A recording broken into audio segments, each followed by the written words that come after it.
لکه ښکلی مثال پرې درکړم دا زموږ سره چې کورونو کې دا زموږ دا ښځې دي دوی کله ناکله داسې څه وکړي چې موږ له غوسه راشي خیال دی که نه دی او که ته په دې غریبې ګزار وکړي تا به څوک منع کړي د الله نه علاوه دغه ټیم کې څوک منع کولی شي او که ته یې وکنځې غریبه تا ته ناسته ده څه به ووایي تا ته ته به وله مور پلار هم وکنځې خاندان به وله هم وکنځې تا ته به څه ووایي کېدای شي ته یې طلاقه کړي څه به وکړي غریبه څه کولی شي دې ټیم کې غوسه مزه نه کوي او ځکه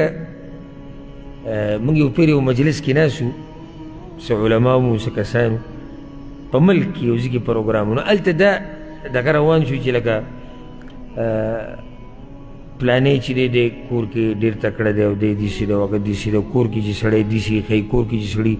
یو دغه یې داسې یو دغه یو ما ګوره دا خبره نامناسب ده که زه داسې ووایم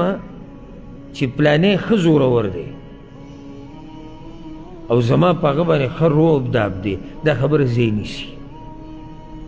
که نه ځای نه نیسي ولې ځای نیسي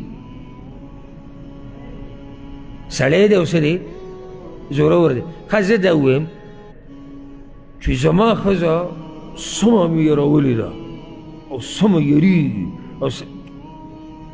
لازم به ترې یریږي تا د کور کې ناسته ده کمزورې ده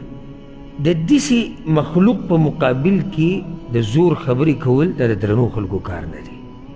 که نه خبره زما غلطه ده بلکې زه دا ویم که دې زما خبره غلطه چې کله سړي خپل زور او د ښځې زور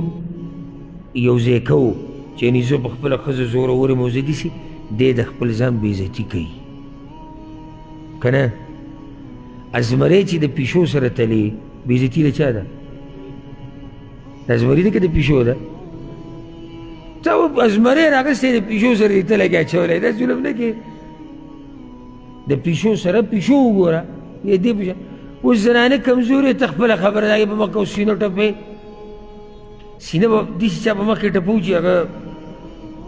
زوروري بیا به وګورو نه هسې دا خبره مې دې پورې کوله چې مخامخ تا ته کمزوری او ته غوسه شي او ته غوسه کنټرول کړې دا ګران کار دی که نه اسان دی او چې مخامخ زوروري او ته غوسه کنټرول کړې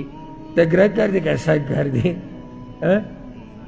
اسان دی بله لار دې شي ته به لازم غوسه کنټرولوې نو الله دې موږ له طاقت د دې راکړي چې موږ د کمزورو په مخ کې هم غوسه کنټرول ساتو